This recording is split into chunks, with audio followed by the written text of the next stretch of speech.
Gangster ass home rat killer. Torn because I identified cat pillar. Trap filler weighs mine. Chilled really though. Spill a little wine. Blood of Jesus got him faded. Probably need a little body Christ. I'm especially excited today. Welcome, Steph. Thank you. P.O.S. Thank you. To Back to the City. Just last night, before we recorded this interview, you played the first ever Shredders show, which was at Prof Outdoors. Yeah. Was that fun? It was really fun. I went out in front of a whole festival, massive crowd, and played a set of 98% brand new songs. Yeah. Like most of the people there haven't heard. I had friends there and they were saying it was the first time since the 10th DOOMTREE blowout that so much new material was debuted. Yeah, it was fun. I mean, Shredders has a full-length album that we finished at the same time as we put out the EP. Yep. I mean, we finished the whole batch and then picked this is going to be the album. Yeah. And then the songs that didn't fit that track list is what ended up being on the EP. Yeah. And I think Cult 45 goes on both, but and that comes out on November 3rd. November 3rd. Through DOOMTREE Records. Through DOOMTREE Records. Yeah. Yeah. There are two different pre-orders. Yeah, there's a standard and there's a deluxe. So what do we get in these That's different pre-orders? typically what we do every time. I think I'm not sure exactly what's in this one. I have like a rough idea because we all, of course, come up with this stuff together. But for the standard, I think you just buy the album and you get maybe the album signed, a poster, some stickers. I'm not sure. Yeah, poster with lyrics. You get you can do a private live stream. Oh, the live stream's gonna be awesome. With all the members of Shredders. I'm on another eon beyond If I don't ask the right questions, then then you have the opportunity to on the private stream.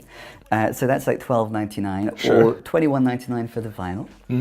And then there's a deluxe version, which includes everything from Shredder's fidget spinner to a first aid kit. Yeah. Should one hurt oneself doing dangerous jumps. Yeah, we were trying to think of all of the most gnarly stuff we can come up with right now.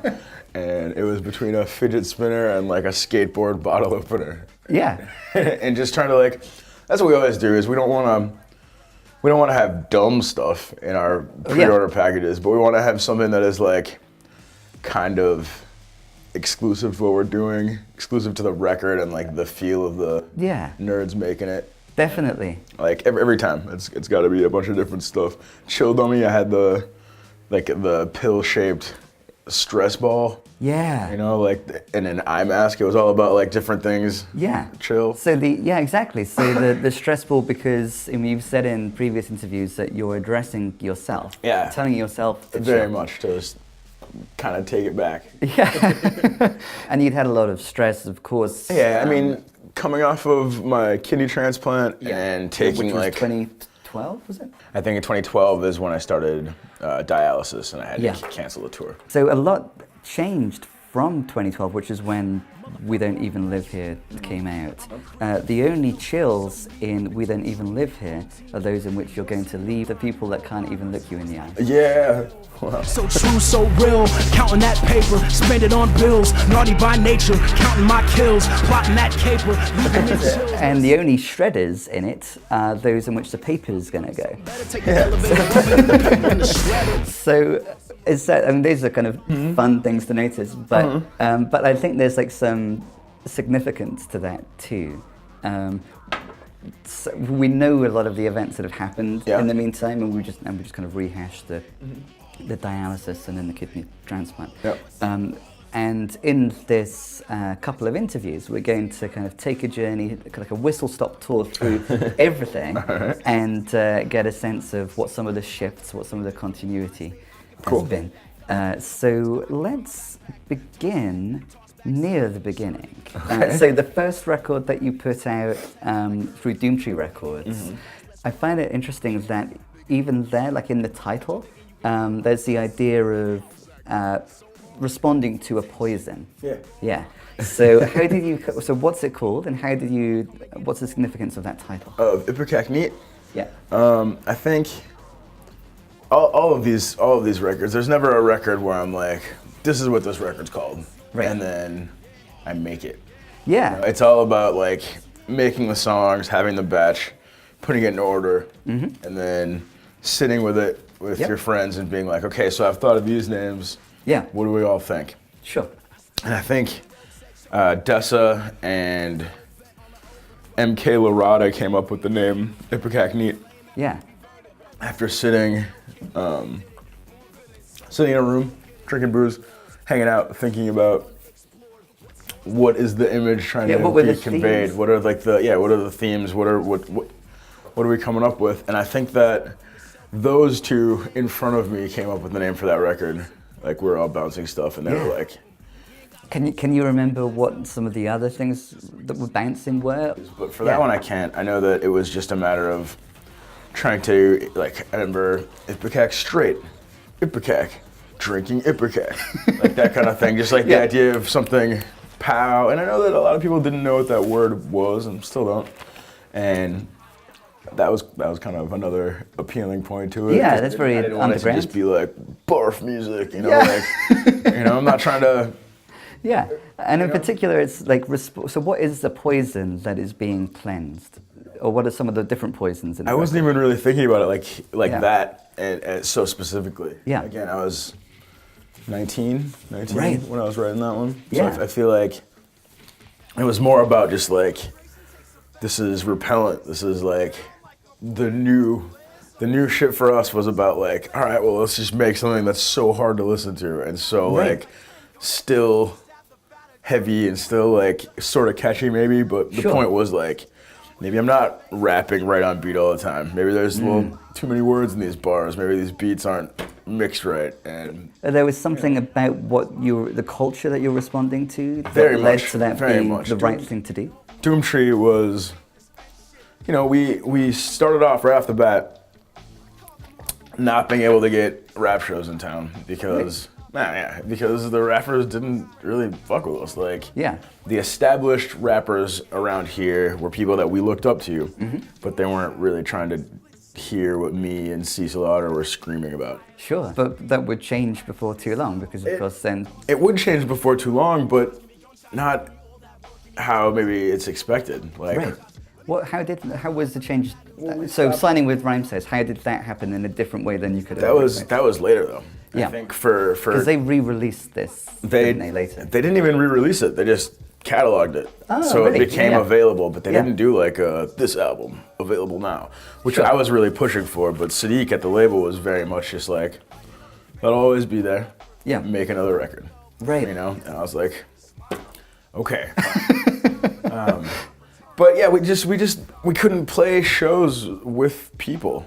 Like rappers didn't want us rap weeklies every once in a while we'd get, and then like the rap community would straight up just be arms crossed while Cecil would get drunk and freestyle and make them all feel really uncomfortable, and I would go up there and fucking scream my dumb songs. Yeah.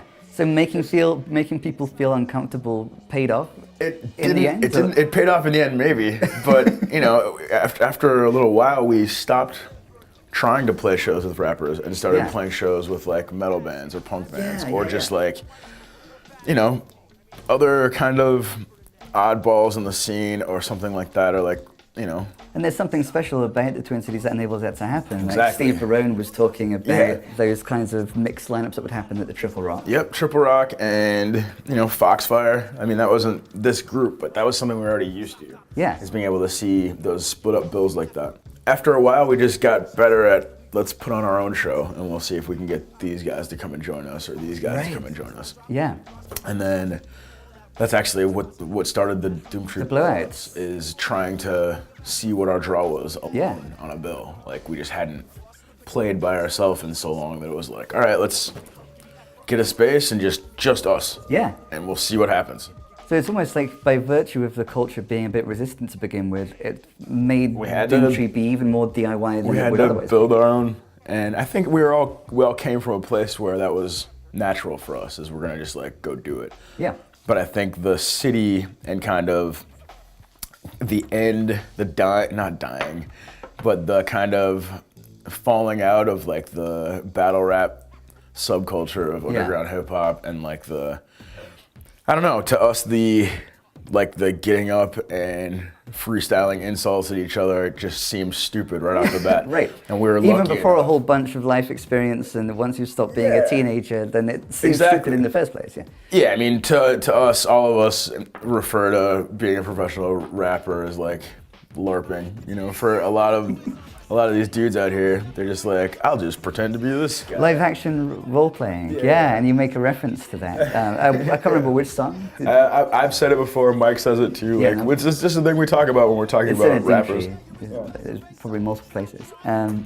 So let's quickly focus on a few features of that first record. You drive. And then it kind of, driving is going to become an important theme, actually, yeah. It's true. So I play the Matador. That's interesting in terms of how you're like defining yourself. Yeah. Which is going to be a thread that we kind of follow through. Sure. So you play the Matador insofar as you're chasing bull in a china shop, but as soon as you destroy any given plate, then they replace it with another. Yeah. I think that most people will get that metaphor, but how did you kind of come upon it? I don't know that I thought about any of this that hard. For a long time, yeah. since you were not just for a long time, but like even at the time, I think I was like kind of stealing it at the drive-in line and then trying to like stretch it out. Yeah, because he just says the line, but he doesn't like make Matador much just sense. a bull in a yeah. Which that's great. From In Casino Out. Yep. Yeah. So I think I was just trying to take a line I thought was clever and then like flesh it out to make sense. Yeah, you know, but I feel but you related with Cedric Bixler and felt that you were also a matador in a China shop, trying to destroy like false idols. Is that what's going on? Basically, I mean, you are giving it too much. I think it's just like me trying to be like, that shit is bullshit. Yeah, I will smash it. Sure, but no matter how much I smash, there's always more. No, that's good, and that's an important attribute there of P.O.S. all the way through and right from the beginning. I find it interesting that you're playing the Matador, especially because Audition there's gonna be lots of theatrical metaphors in the next record, and there already is in Little Kids, in the song Little Kids. Yeah. Yeah. So there, he lives like an audition. He's skipped his intuition. Yeah. So there, I think I don't think I'm giving this too much credit. I think that there like some diagnosis, some prognosis of like the state of like youth culture, to some extent like the education system as well is beginning. It is talking about that, but it's also just talking about the impulse to do what the crowd is doing or what like the wave is doing, right? Even if it doesn't necessarily seem right. Not to find one's own lane, for example. Yeah, because you know it's a lot easier to just roll down the road than hop into the brush and start cutting your path. And I feel like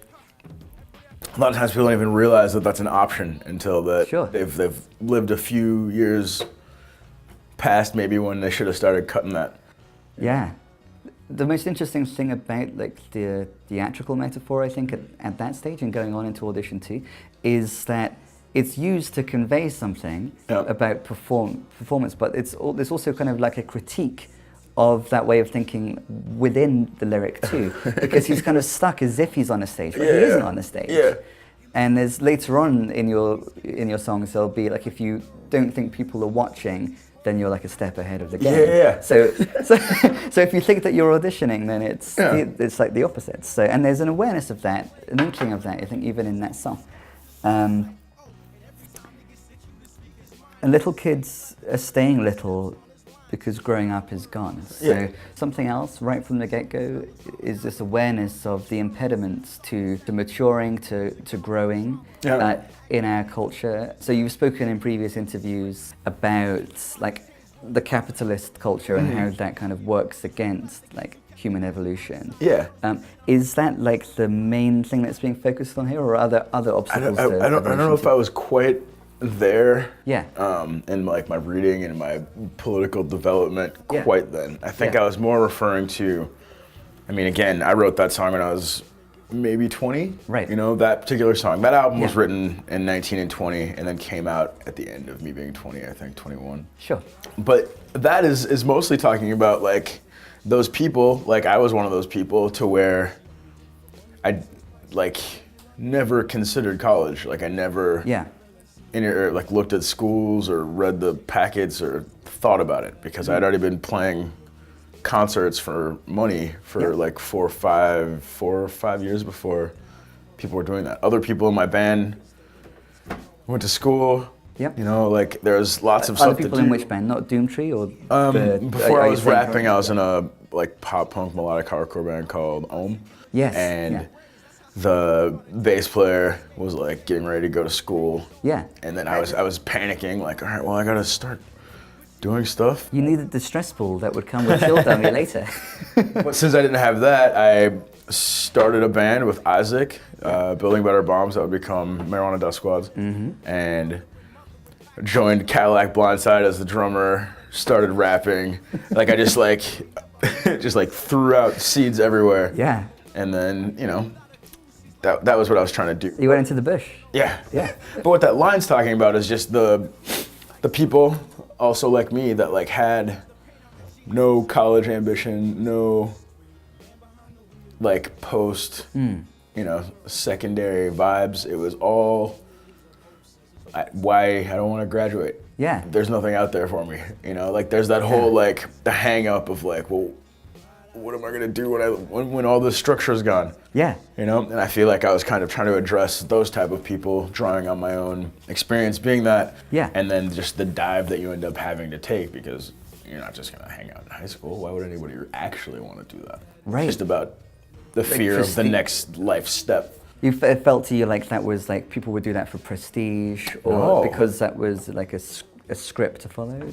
Or? Oh yeah, for like going to school and things like that. Yeah, I mean, more than it felt like prestige because that comes up later. But for me, it was more just like, I don't think anybody's questioned why they're doing this. Right. That seems like the next thing. So everybody's doing it. That doesn't seem like the next thing for me. Yeah. I don't have the interest, and it seems like throwing a lot of money there seems. Well, I don't have it. Yeah, and even if you did, it seems like a lot of money. And not having it makes it all the more evidence that it's a lot of money. A lot of my very solid artistic friends all went off to like art colleges and like places like that. And I was like, well, I like comic books. I guess I could find some comic classes at MCAT or something. Yeah, so you contemplated that? I contemplated school because that's what everybody else was doing.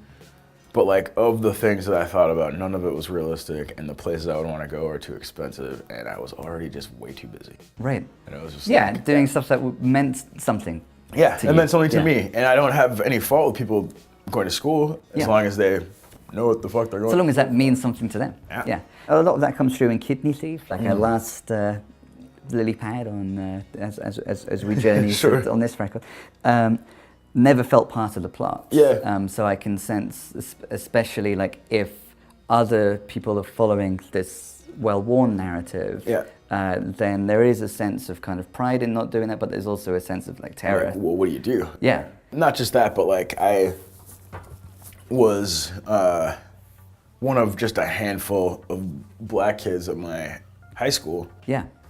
And that definitely is one of those things. That's just like an offhand line talking about how if people might be talking about some of these famous storylines or things that we've all studied in the school that none of them had anything to do with me. Yeah. You know, like the lyric is so separate and so dark. Is a lyric in that song. Yeah. And then you end up sitting at home writing poems. So were you writing poems like as opposed to that stuff? I was writing lyrics and writing. I mean, I would even say I'd write essays before I wrote legit poetry, but right. I don't know nothing about poetry, aside from what people have shown me, or you know, things like that. But especially at that time in my life, I certainly wasn't seeking out poetry. Yeah, by virtue of creating all of these lyrics, like you know. Sure. I just feel like there's like a connotation that comes with even the word poetry, right? That it's maybe needs rewriting these days. Yeah, well, the whole hierarchy of like high art and low art. Yeah. And just also romance. There doesn't need to be anything, I don't mean like love romance, but just like the romance of, you know, writing in your voice. And it seems cerebral and otherworldly. Yeah.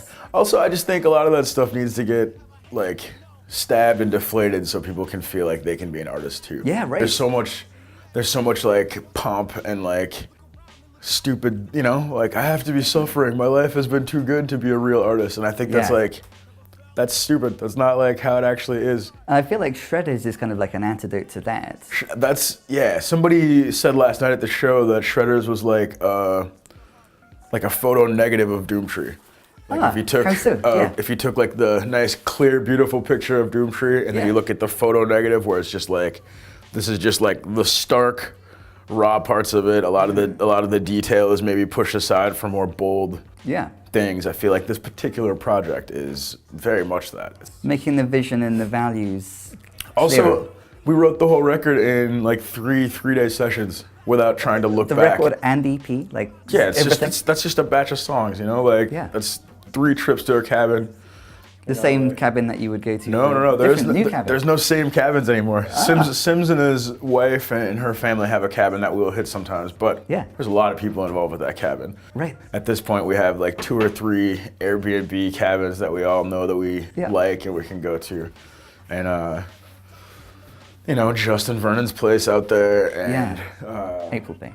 Yeah. There's lots of places that between like me, Astronautalis, all of our buddies, Laserbeak, Airbnb. Yeah. It's not even about a cabin at this point. It's about where there's a will, there's a cabin. Yeah, it's about being where you're just slightly out of cell phone service. And you can just put away 2 days to just focus on some songs. I feel like ever since we did, I want to say All Hands, but I think even No Kings had elements of it too, where we just go out and isolate and just like, here's what we got, let's smash it. Yeah. All this is ours, it's gonna be what we make it. If only the stars were close enough, we would paint them. Let's transition from the first record to the second record. You were still the Matador in Black in the opening track, killing bullshit allegories. Yep. So, and I think that reading of like what Destroying the Plates is like all the more prominent now. By this point, also you've got the 2 best, the newest DOOMTREE plus the truest rhymesayers. Yeah. And you define yourself as P.O., you know, the dirty one, disturbing categories. Yeah. So we're going to kind of deal with this record and Never Better kind of in conjunction, because there's a song called Out of Category. So it's just interesting that kind of shift that's going to occur where you're disturbing categories, but then there's the disturbing feeling of being out of category. Pushes it. I feel like that is kind of a through line through these records, is like the first record is very much like, I don't know, maybe I'm like this. Yeah. And then the second record is, okay, this is what I'm like. Yeah, because it's the first rhymesayers one also, and you're saying make a new one, define yourself. Why it's called Audition is, I mean, it's half called Audition because clearly it's like, this is the first national step. Yep. I know that I have this platform. I know that as I'm writing this is going to be like definitely the biggest thing I've been a part of. Yes, yeah. And then also me and Bobby, who is one of the DOOMTREE founders, we're spending tons of time watching Korean and Japanese like horror and real disturbing movies through this whole process. At what stage in this record did it become evident to you that that theatrical or audition metaphor was prominent enough for that to be what this would be called? I think probably halfway through. Yeah. Yeah. Halfway through, it was definitely in the running for a title. Yeah. And it kind of brought like a art concept with it because of the film Audition. Yeah. Which I don't know if you've ever heard of Takashi Miike. I have seen it. Either way, yeah. It's a great film about a scammy director who's trying to meet a wife. Yeah. So he puts out an audition. You know, he's like, but then the wrong person comes and he gets his comeuppance. She doesn't appreciate it. And he gets his comeuppance very much. I don't know. It's never been described. Go watch it. Go watch it. Are there any moments where that particular movie is being referenced? Just the album artwork. I mean, album artwork. And in Audition, the movie, there's a pretty famous scene with a neck and some wire. Yes. Yeah. And that's kind of like it's back in my mind there. Oh yeah. And that's kind of the theme of the Audition artwork is you'll see me and Turbo, my DJ at the time, and Billy, Claudia Baca, who's done most of my tattoos, but she's also just came up thematically on the first 3 records in the artwork. Yep. But you'll see that the wires around all of our neck. The neck is connected to the bumper of the van, and it's all about like, this record comes out, it's the audition for the world. Right. We all lose our heads and we go on the road and we see what this career is gonna do. Like Fresca, you're fired. Getting signed to Rhymesayers was significant in a lot of ways, but to me, mostly it was, I had a tried and true platform for the first time. Yeah. Like, I got the contract offer from them. Went to the DOOMTREE house, because we all lived in the house together. Yeah. There's 2 separate houses we all lived in. Where crows would show up, is that right? Dead crows would show up? Yeah, dude, at every place that we live, there's always a pile of dead animals Is around. there a link between totally that bonkers. and the name? DOOMTREE? Somehow, or? I don't think so. No, okay. I think DOOMTREE is like a nonsense word. On that one occasion, you were on some nonsense, but you're also on some non-stuff. I'm on nonsense plenty. I'll notice that people sometimes are on their best behavior around me. Right. Or consciously trying to not be because they don't care what I think. But also, they think I'm thinking about it. People have like this impression from my music that I'm just a way better dude than I am. Which is crazy because I'm writing songs about like lighting shit on fire and chopping people's heads off.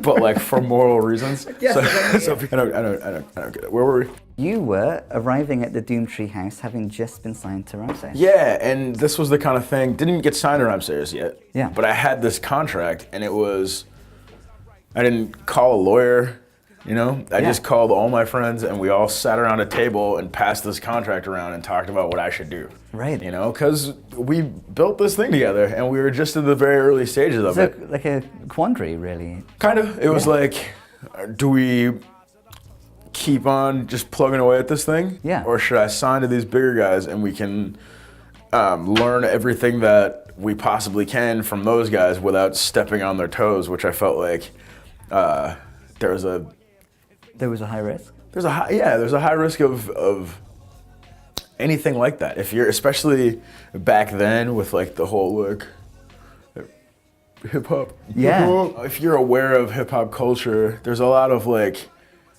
respect stuff that is just on some like, well, the principle of this is this. Yeah. Whether or not it makes sense or Right. it's right for everybody or it's the move. But anyway. So you were preparing to try and negotiate. No. I was trying to be like, I signed this contract.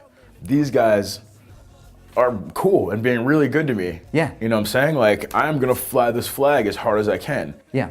But I'm not abandoning these guys. Sure. So you know that I'm gonna be flying this flag too. And that was kind of like a, you know, Yeah. for a while, because it was like everything I was doing was like, cool, can I bring my friends? And they'd be like, no. There's not money for that. Right. Go do this, bring them later. Yeah. Like, okay, yeah, you're right. That makes sense. I should do for me.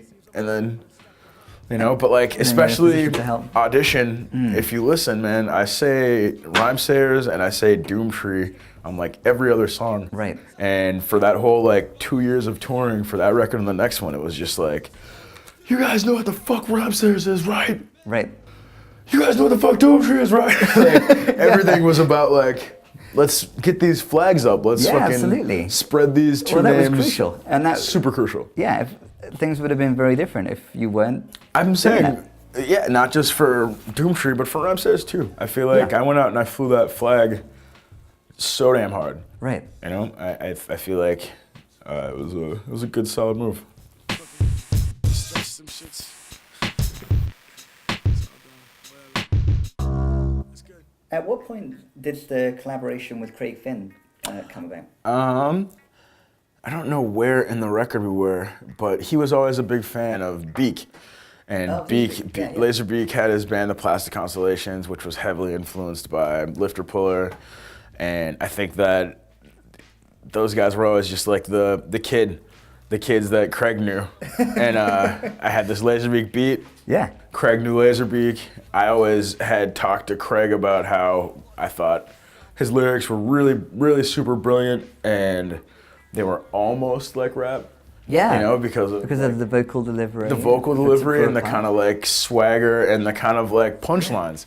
He always had like bing bings, like MF Doom, or like, you know, or like all of, like these great rappers.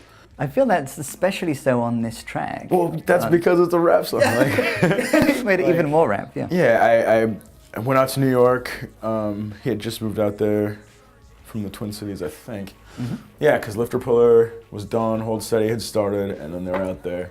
Yeah. And I went out there and I played a show with Hold Steady, and then spent the next day just kicking it with Craig, going over ideas, back and forth, thinking about stuff.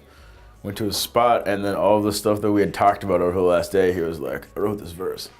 And it was just what had you talked about in retrospect? We just talked about, talked about walking out of that movie. Yep. He talked, like, just a lot of the stuff in the verse, he was just like, shit we were talking about as we were walking around, and then it showed up in his verse, and then I just tried to tie it all together, and then we sat and wrote the song face to face. Very, very cool. Very strange experience, but to this day. Was that almost like a unique songwriting experience for you? Yeah, I mean, any kind of collaboration is going to be unique. Yeah. Except for with DOOMTREE people or like Astronautalis. Yeah. Those are people to where it's just so easy. It just comes really naturally. Yeah. Easy. But with everybody else, it's very much like, how do you work? Right. Yeah. Had the audition theme become the guiding principle at that point? Because it's referring to theatre. Yeah, but I don't know that it became the guiding theme at all until a certain point of the record. I knew it was the title, and I knew that that's sort of what I was doing. Is I wanted to, more than it's any of these songs, I wanted to make sure that I covered a little bit of everything that I could do. Sure. So nobody could ever accuse me later of like, this guy does this now. Yeah. You know, like that was still a part of my like fears of being on record and things like that. I remember being like a huge fan of like a Rancid or like a Kid Dynamite, where you hear them and they are awesome and they're consistent at one thing, and then oops, now we're gonna make this dub record. Right. You know, I wasn't surprised because I had heard so many Rancid records. You know that's an interest that they have. But somebody out there was like, "What is this?" You know? Yeah. This isn't Rancid, or this. Exactly. So like, for me, for audition, there are really pretty parts of that record. Yeah. And really heavy parts of that record. Yeah. And there's precision rhyming and there's rapping where I'm just kind of scattered all over the place, like on the first record. And you know, heavy guitars, heavy synths, pretty airy shit, live instruments. I just wanted to make sure everything that I could do was covered on that record, not only just as an audition, right, but also so like if I want to make a techno record or a guitars only record, nobody is like, where's this coming from? Speaking of which, you might do. Yeah, I am. There's no might record, be. Yeah? Me and John Clardy from Tera Milos and Ben Homola from Brand New and Manchester Orchestra and just like hired gun. Those two drummers sent me a bunch of drums, which I've been arranging into like I would say melodic hardcore, but it's not that. It's more just I don't know, guitar record. I'm making a guitar record. So people who are familiar with building better bombs, like how similar or dissimilar will this next record be? It won't be as, I feel like that's a melodic hardcore on the poppier vibe for the most part, and then there's some like brutal parts. Yeah. I think this one is leaving like the punk realm. Okay. You know, entirely. So there's some stuff that maybe will sound on the edge of Converge, but then probably a lot more stuff that'll sound like Spoon. Oh, great. Yeah. So the next, and this could... It could be a P.O.S. record. But we'll see when it's done. That is not punk and is not hip hop. We'll see when it's done.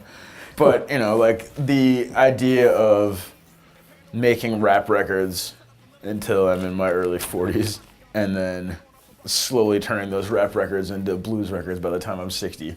Yeah, so like Iggy Pop, like some kind of blues version of Search and Destroy. I'm mostly just kidding. Yeah. I just know that I want to make music forever and nobody wants to see their grandpa rapping. Absolutely fucking nothing but DOOMTREE. Step up your thought game, lane. We're all first. Let's transition from audition to Never Better. So on the front cover, that gives us a clue to a lot of the themes. We've got this skull, and there's a lot of focus on the body and on the skin, and what is on the surface and what's below the surface. Again, at what stage did you recognize, oh, that's what I'm focusing on, that's what an appropriate cover would be? There was never a point where I knew what I was focusing on for this record, which is probably why it worked out so well is because it was just like, I'm gonna make these songs. Beak gave me the best batch of beats he made at the time. Yep. I made my favorite batch of my beats I made at the time. Some of my favorite things I've ever produced are on that record. Drum Roll, Never Better. Those are beats I made and felt like, okay, I'm a producer. Like, you know? And just the idea of having a song based on the drum roll. Yeah. Which I thought of 6 or 7 months before I actually sat down to get a chance to make it, and it worked out okay. But like, yeah, this record was less, how do we theme this out? How do I represent? Yeah. And a lot more like, okay, well, there's a couple things that I can do that I don't think I've ever heard anybody else do well. So what were those things? I think merging the urgency of rock music with hip hop without making it sound dumb. Like without it being about guitars. You know, it could be about feedback, and it can be about the drive forward of drums, and it can be about sampling a drum break but snipping off just the tail end of it so it starts a little earlier every time. So the whole beat feels like it's running forward or falling down a hill. Which gives it an urgency and like without it actually being like, you know, like. So that's what you were doing sonically, and then how did that relate? Did you have a sense of what your kind of objective was? Nah, man, this whole record is like blacking out. Like this whole record is like all of it except for a handful of songs I just wrote. Yeah. And didn't really think about what they were about or what it was happening. I mean, there's obviously personal bits and pieces that come from my life and all this, but this was a time in writing, and I feel like I'm maybe still there. My buddy Ryan helped me get to it. He didn't help me. Ryan Olsen helped me get to this point where it's like, stop worrying about what you're gonna say. You're a smart guy. It's gonna be smart. You know what I'm saying? Yeah. Like, it's you're not a dummy. So don't worry that you're gonna say dumb shit, because you're not dumb. Like, just say it and it'll be fine. And that is mostly what that record is, and that's mostly what this Chill Dummy is too. Yeah, Step Up Your Thought Game Lame, We're All Thirsty is an interesting lyric. So you're feeling more confident that you are thinking. Yeah. And very much on this record, I was coming at it from a point of like, me and this squad of imaginary looters are clearly past wherever your mind is right now. Right. Like, I'm trying to paint these pictures of what this future could be if it works perfectly. Your political view has developed more.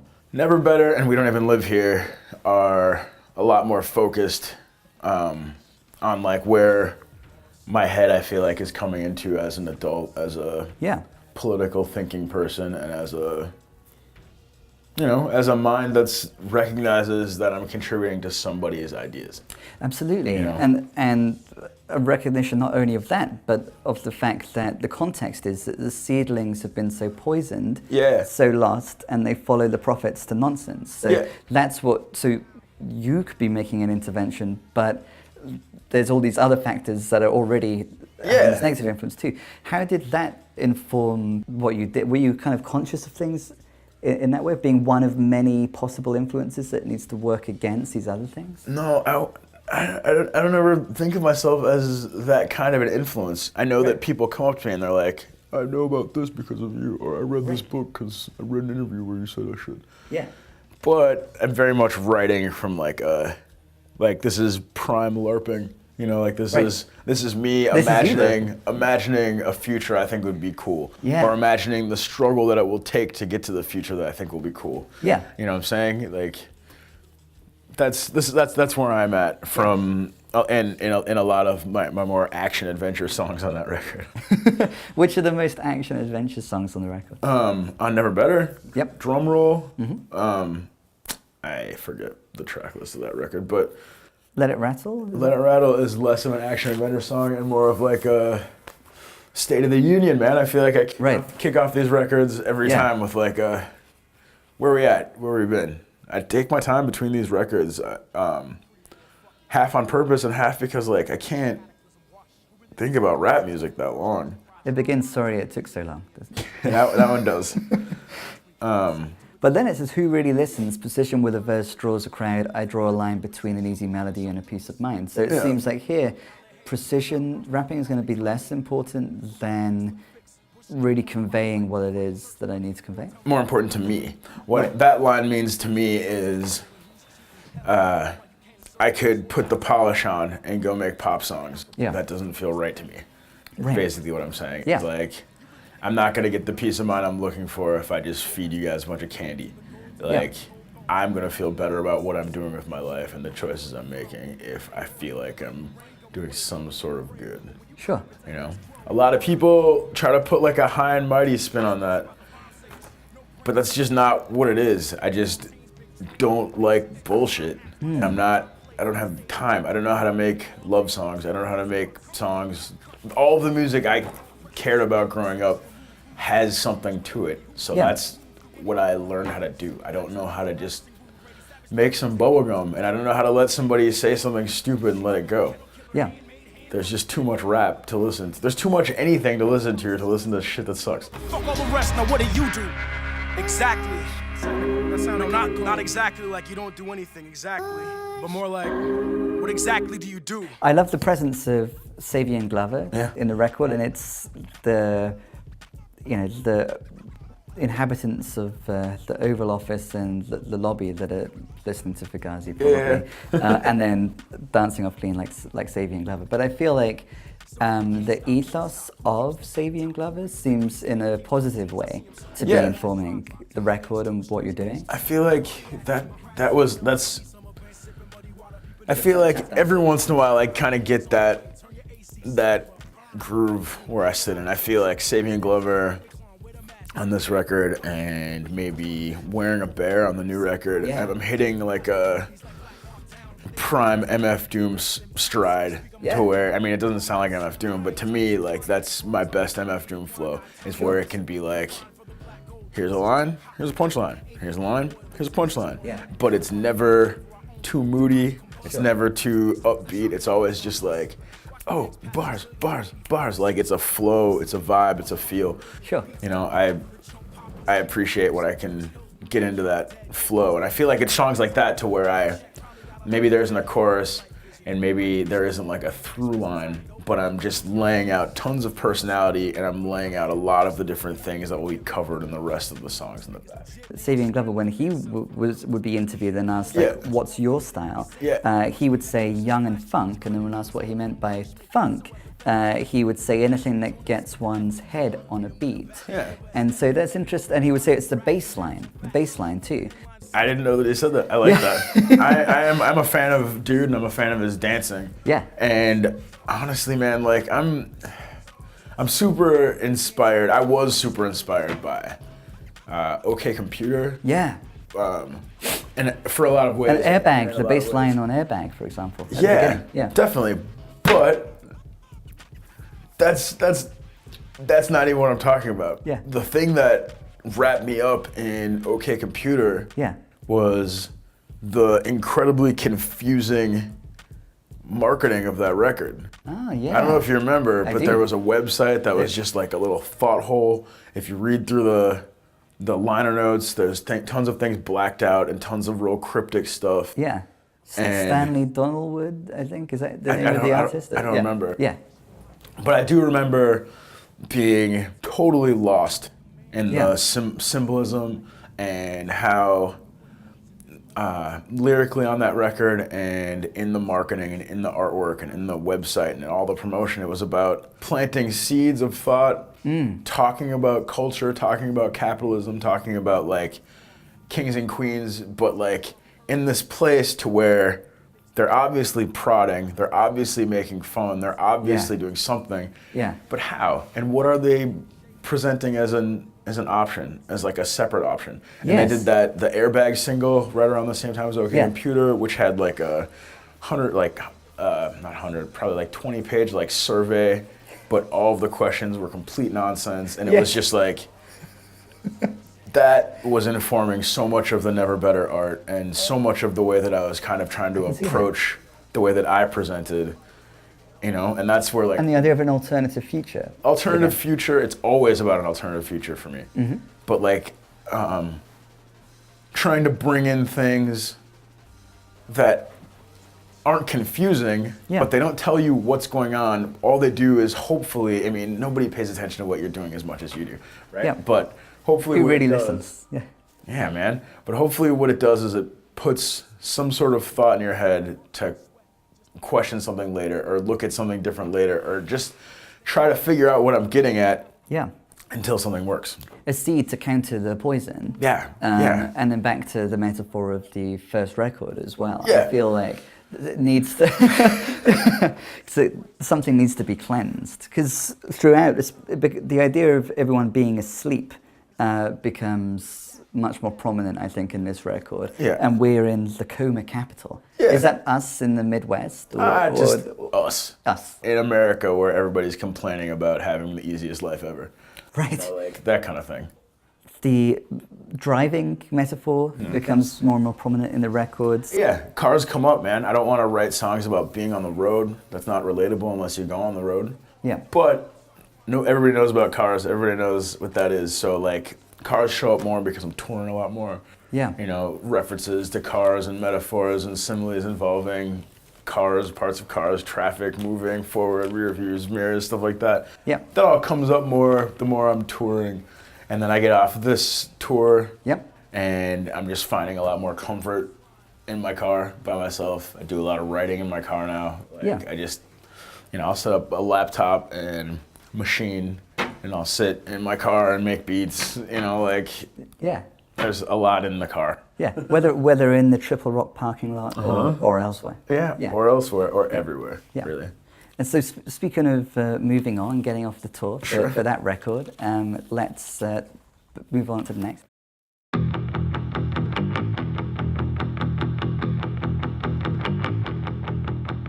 How did the phrase and the image of No Kings first come about?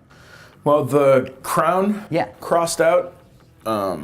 Cecil was pretty heavy into graffiti forever, and I'm sure that, you know, once you're into any of these little subcultures, you usually stay there. Whether or not you participate, you never stop looking. Yeah. But a lot of people think it's like a strike at Basquiat, but there's just other three-pointed crowns in the world. Life is cool. I think that it's just the whole idea. So many graffiti writers would go out and they'd write their name or do their piece, and they'd put a crown on it. And then just inherently, whether it's just because we're the particular people we are, Cecil was just like that. That's stupid. No kings. Right. So and then it just kind of, not just from him and graffiti, that's where the logo came from, but like, you know, there was Twitter beefs and, you know, people trying to flex their authority over really anybody else. It's like, fuck that, you know?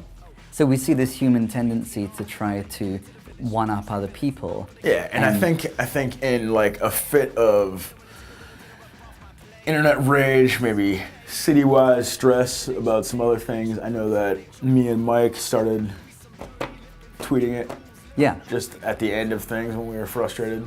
Yeah. You know, you'll have like a rant on Twitter about some crap that's going on, and fuck that, no kids. Yeah. You know? So before you thought of it as it was way before it was an album title, It was just like, this is what we are on. It was an ethos, it was a principle. Very much like, you're not the boss of me, I'm not the boss of you. No kings. Yeah. You know, like if, you know, the whole principle of like, if it's you rebelling against one person, or if it's everybody rebelling against that idea, it's either going to be we're all on the same level plane. No kings is the same as all kings. You know what I'm saying? Like that kind of thing. We could live like kings, we could live like thieves. Yeah. It's the same thing. It is. Yeah. We some preach them real, teach them, steal them from low ideals type dudes. Yeah. So that's interesting, kind of casting the DOOMTREE collective in that way. Yeah. And that fits with a lot of what you've been doing more and more in your solo records too. Very much. This idea of, you know, there being the seedlings that are poisoned. Yeah. So what's happening with that by the time No Kings? I think we had all just realized where we were as artists and as what our very tiny, very modest level of fame was allowing us to do, and see what our roles are out here in this hip hop. Yeah. I think that a lot of our fans look to us as an answer to what they're hearing on the radio. Yeah. An answer to some of the more mindless stuff out there. A lot of people don't want to think about lyrics, and a lot of people get really stressed out when they hear DOOMTREE. Right. I've heard it referred to as like, those guys that like are always talking about working, and stuff like that. But like, there's a lot of people out there that don't want to listen to songs about fucking and doing drugs and dancing. Right. I don't want to hear songs about that shit. It's interesting, Get Down kind of is simultaneously like a song that one can get down to, but also Until We Come Up. On purpose. Crucial component, yeah. That was a huge part of writing that song I went on a tour sponsored by PacSun. Yeah. Because I hit it off with the band Inner Party System on Warped Tour and just wanted to hang out with those guys more. Nice. Me and my DJ, Plano Bill, at the time, we just really hit it off with those guys and really wanted to be out with them more, learn more about what they're doing and all that. And they're not a band anymore, but each member of the band has gone on to do something really cool in EDM or in songwriting or whatever it is. And their vocalist made a remix for P.O.S. And P.O.S. had already been out for like 2 years. Okay. And when I heard the remix, I was like, yo, this is maybe the best beat I ever heard. Can I just have the beat and put it on the next record instead of a remix for P.O.S. because that song's been out forever? Yeah. And he was like, yeah. And that became Get Down. Wow. Yeah. I can't imagine P.O.S. They're pretty different. Dude. It was an awesome remix. Wow. But it was going to make a better song. And that exists in the vault somewhere. Oh, that's somewhere, yeah. Yeah. And that's, we had to take out this weird dance breakdown thing. Right. And like there's a weird chord change thing that didn't really need to happen. And then I just had this other song. Yeah. And I considered, it was on that record, I was like, do or die time, do I go find some famous rapper to pay to be on this song because I do have the beat and I do have a chorus and this could be like a hit? Yeah. Nah, Mike. Yeah, how did you, after how long and at what moment? Honestly, there was a lot of, it was like 6 months maybe of like going over lists of all these rappers that might be like, this is the perfect cosign, and then talking to Mike, talking to me, talking to all these things and just like, nah. Most Def was one? Most Def was not for that song. Okay. Most Def did come to the studio for the recording of that record, and not the whole recording, but for a day. He came out and hung out for 4 or 5 hours, and it was awesome. It made a dream come true, one of the best days of my life. We sat there and we talked about the Watch the Throne record, which had just come out. Yeah. We kind of just analyzed the state of hip hop and really talked it out, and then I played him the whole record to that point. Sent him home with a few beats that he just didn't have time to get on by the time the record was done, and it was just, But just knowing that he was on board and supportive. He was in there, he made himself comfortable, we kicked it for hours. It was really fun. So when We Don't Even Live Here came out, Crave Online was highlighting that there was more aggressive, effects-rich instrumentation. There's a barrage of lyrical tyranny, which is interesting with the No Kings, but it makes sense, tyranny, over powerfully nuanced, percussively driven beats. So is that an accurate account of like sonically what's going on here? What's going on differently in terms of production? Production is way different from the other records. Absolutely. It was definitely going for, Less guitars. no guitars, no guitars, zero guitars on that record. And trying to be as heavy as I possibly could without guitars. I was trying to not use guitars, but make a heavier record.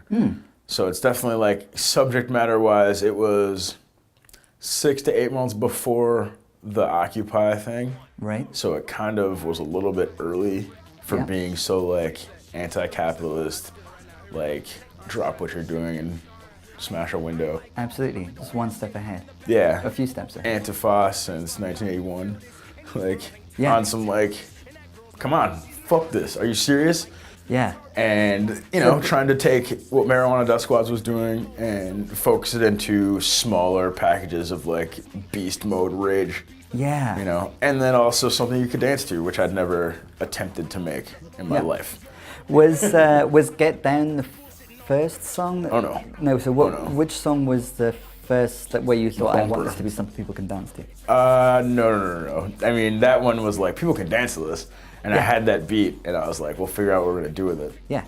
But, you know, it was more like Bumper. I was like, I'm just gonna make that one, and we'll just go from there. Yeah. It was about learning new synthesizers and making new squeaky noises and pushing your own limits. Yeah, exactly. It really was about that. And working with Andrew Dawson, who is the biggest engineer I've ever worked with in my life. Yeah. Although you had known him from school. Yeah, he was a grade older than me in high school, and then went off to be like one of Kanye's, you know, main dudes. And he was willing to like give me a break, cost-wise, and like put the time in. And he really let me take my time with it and like be me and not like sweat it. He was really good as far as, it was the first time letting myself be produced. Yeah. You know, like aside from having Laserbeak say, I think you should do this, or having Ryan say, I think we should do this. Yeah. It was him saying, okay, we're gonna just cut all the drums out of the song, and me going, okay. So what was did you feel quite uncomfortable then? I just had nobody ever do that with me. Right. You know, when we made beats together, me and Dawson, he would make the top line, all the melodies and all that stuff. Yeah. And I would be like, okay, well here's the rhythms. And I would do all the drums and all of like the extra, like just, you know, and he'd be like, that's cool. Nope.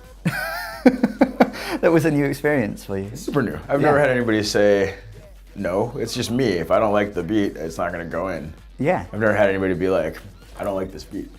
And I'm like, okay.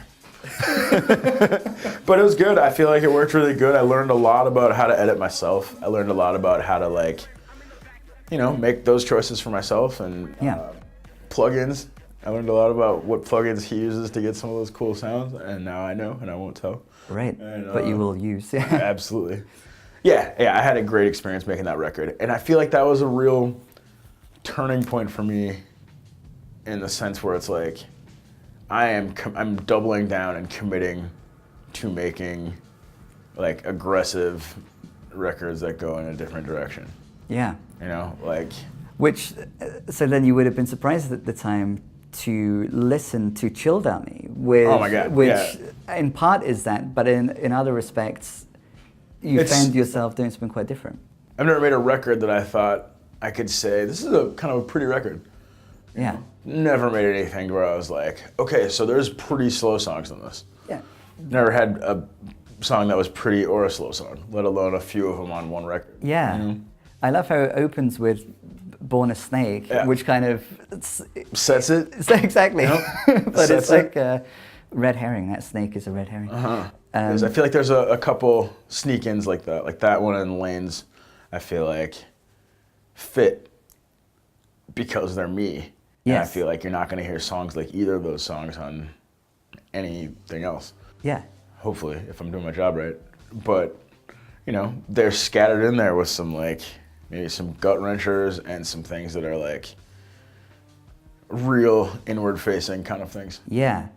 And so, speaking of turning points, we're arriving at the moment in the interview where we take a turn a bit inward. Yeah. We're going to change location too. So look out for part 2. Yeah, we're going of the to do 2 parts of this one. Coming soon. And we're gonna get quite internal and cool. As we take our journey through to Chill Dummy, and of course to Shredders. Shredders, Dangerous Jumps, and even more. I've made 3 records this year already. Right. So good. Okay, we'll have a lot to talk about in part 2. Watch out for it. Thank you. This has been Back to the City, end of part 1. I'm Simon Calder. This is P.O.S. Doing donuts in an Acura in slow motion, cause life is cooler than you thought it was. Doors open, both hands up, eyes closed, taking out a stoplight, that's my real life. Push buttons and write words and say them for work and make nerds feel something as fuck daily. Guaranteed stressed out with a dumb heart and a V-chill vibe, but really I'm throwing TV at you crazy.